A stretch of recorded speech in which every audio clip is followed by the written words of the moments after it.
Hey there, Husky Pups. It's Miss Steph, and I just couldn't wait. I have another chapter for you because I'm so excited about reading aloud James and the Giant Peach with each one of you. So let's pick up where we left off. We are on chapter 14, and last we heard, James went to sleep inside the Giant Peach with all of those crazy creatures. Let's see what happens next, my friends. We're off! Someone was shouting. We're off at last! James woke up with a jump and looked about him. The creatures were all out of their hammocks and moving excitedly around the room. Suddenly, the floor gave a great heave, as though an earthquake was taking place. "Here we go!" shouted the old green grasshopper, hopping up and down with excitement. "Hold on tight!" "What's happening?" cried James, leaping out of his hammock. "What's going on?" The ladybug, who was obviously a kind and gentle creature, came over and stood beside him.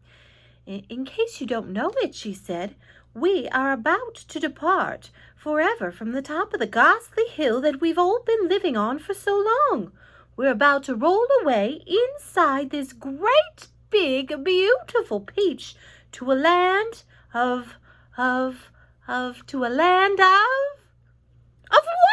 asked James. "Never you mind," said the ladybug, "but nothing could be worse than this desolate hilltop and those two repulsive aunts of yours." "Hear, hear!" they all shouted. "Hear, hear!" "You may not have noticed it," the ladybug went on, "but the whole garden, even before it reaches the steep edge of the hill, happens to be on a steep slope, and therefore the only thing that has been stopping this peach from rolling away right from the beginning is that thick stem attaching it to the tree. Break the stem and off we go!" "Watch it!" cried Miss Spider as the room gave another violent lurch. "Here we go!" "Not quite, not quite!" "At this moment," continued the ladybug, "our centipede, who has a pair of jaws as sharp as razors, is up there on top of the peach, nibbling away at that stem. In fact, he must be nearly through it, as you can tell from the way we're lurching about. Would you like me to take you under my wing so that you won't fall over when we start rolling?" "That's very kind of you," said James, but I think I'll be all right." Just then, the centipede stuck his grinning face through a hole in the ceiling and shouted, "I've done it! I've done it! We're off! We're off!" the others cried. "We're off!"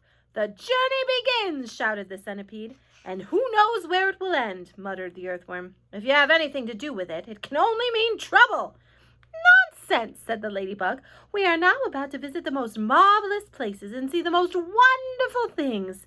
Isn't that so, centipede?" "There's no knowing what we shall see," cried the centipede. "We may see a creature with 49 heads who lives in the desolate snow, and whenever he catches a cold, which he dreads, he has 49 noses to blow. We may see the venomous pink-spotted scrunch who can chew up a man with one bite. It likes to eat 5 of them roasted for lunch and 18 for its supper at night.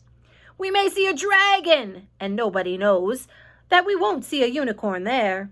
We may see a terrible monster with toes growing out of the tufts of his hair.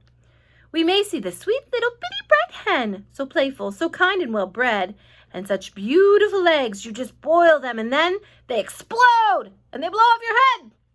A new rhinoceros surely you'll see, and that ginormous and horrible gnat, whose sting, when it stings you, goes in at the knee and comes out through the top of your hat. We may even get lost and be frozen by frost. We may die in an earthquake or tremor. Or nastier still, we may even be tossed on the horns of a furious dilemma. But who cares? Let us go from this horrible hill. Let us roll, let us bowl, let us plunge. Let's go rolling and bowling and spinning, and still we're away from old Spiker and Sponge. 1 second later, slowly, insidiously, most gently, the great peach started to lean forward and steal into motion. The whole room began to tilt over, and all the furniture went sliding across the floor and crashed against the far wall. So did James and the ladybug and the old green grasshopper and Miss Spider and the earthworm, also the centipede, who had just come slithering quickly down the wall.